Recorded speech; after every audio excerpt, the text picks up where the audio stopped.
So my name is Nima King and I grew up in Australia and I came to Hong Kong when I was 21 years old to continue my practice in Wing Chun Kung Fu. Originally I'm from Iran. I was born during a time of war, so we ran away from there and when I was around 9 years old, and I couldn't speak any English. I was a complete different culture, so naturally I was an easy target for bullies.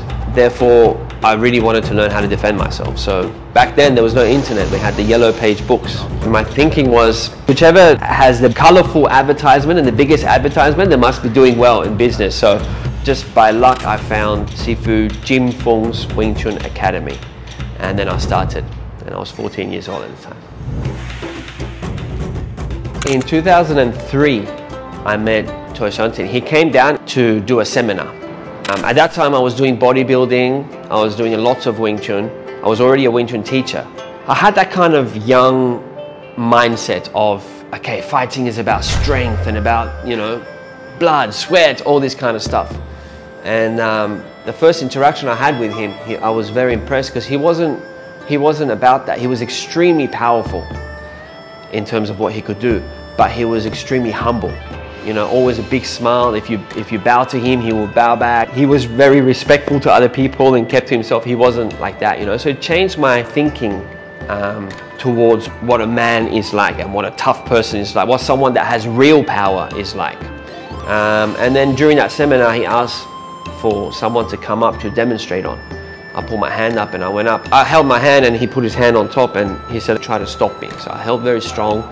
And he moved his hand down. As he was talking, quite effortlessly, just went like that. And I felt like someone just threw like a 40-kilo bag of cement on my arm. Went down and I couldn't believe it. I looked him up and down, I said, do it again. And I changed my stance and I held even stronger.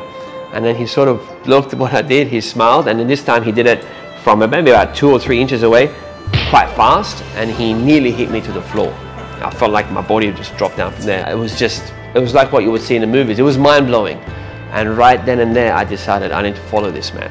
So it took me a couple of years to save up and get my things together, and 2005 I moved to Hong Kong to train under him full time.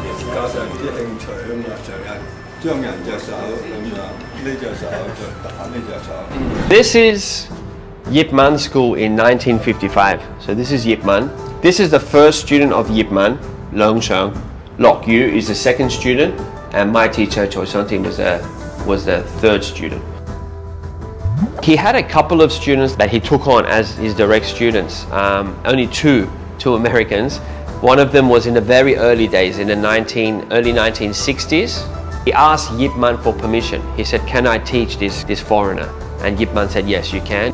It was very challenging to communicate because he couldn't speak any English. I couldn't speak any Cantonese. Luckily, we had, you know, a lot of his students which would be able to translate for us. We were training in his house initially, in his living room. The majority of the times, for the first 15-20 minutes, me, sometimes by myself, or me and other Aussie guys that were with us, we were there.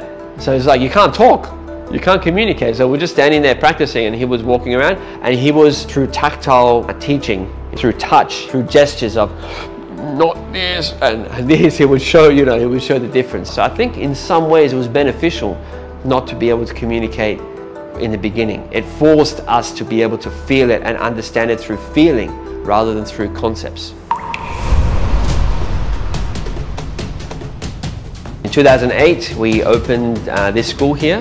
A foreigner teaching a big part of Chinese culture, it wasn't very easy. Someone might have seen an advertisement somewhere, a flyer, and then they come in and they're like, oh, okay, I want to try a class. We're like, okay, great, come in. They're like, where's the Sifu? Who's it?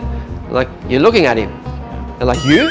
And then I say, yeah, just come, it's okay. Then I would say, okay, who my teacher is.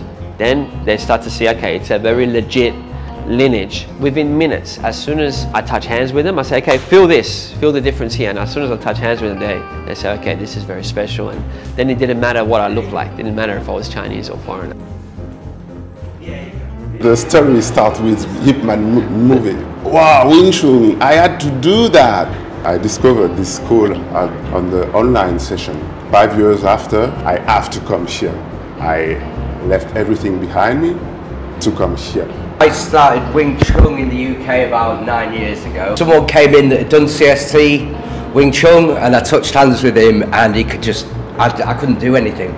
So I knew straight away then that I wanted to change, and then found the online school and the videos, and then I was hoping to just come here and train, and then ended up getting a job. So sold everything and moved.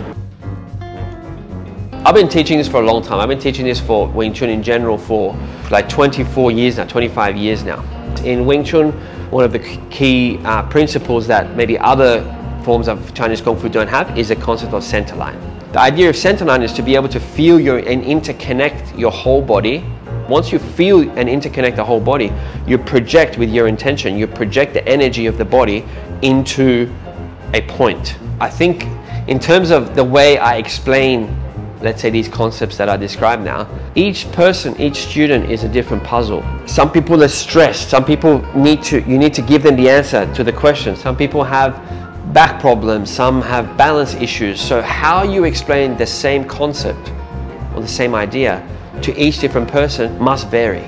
It needs to be specialized and specific to the person.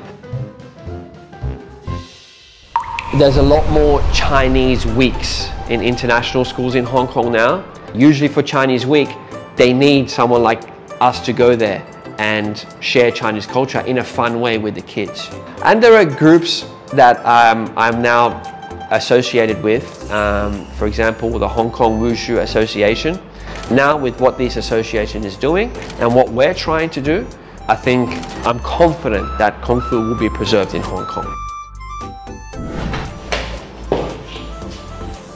And then if someone randomly, China in general, I feel really, it's one of the most welcoming places. If I say a couple of Cantonese words or Mandarin words, people like cheer you on, you know, and that's a very special thing. Because on the other side, it's not like that. On the other side, you know, again, my wife is Chinese. Like we were in Australia 2 months ago, I was teaching a workshop. So that day I wasn't able to be with her and the kids, and they went with my mom, they went to some Saturday market.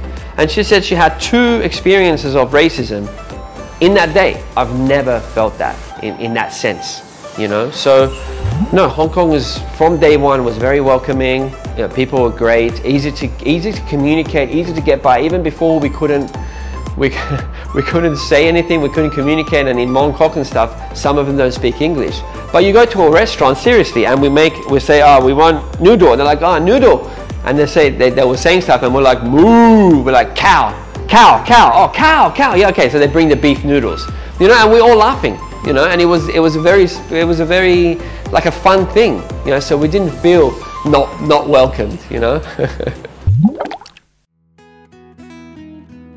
Wing Chun really did change my life. I went through a very violent and traumatic upbringing and experience and things like that. So this, for me, you know, him, my teacher, and the practice really saved my life. That this was my therapy. This is my therapy, and that all happened here. You know, my kids were born here. For me, it's a very safe place. Initially, I thought I'm only going to stay for a couple of months. I told my mum I'll be back in 2 or 3 months. It's been 21 years now. I'm not planning to go anywhere. This is definitely home.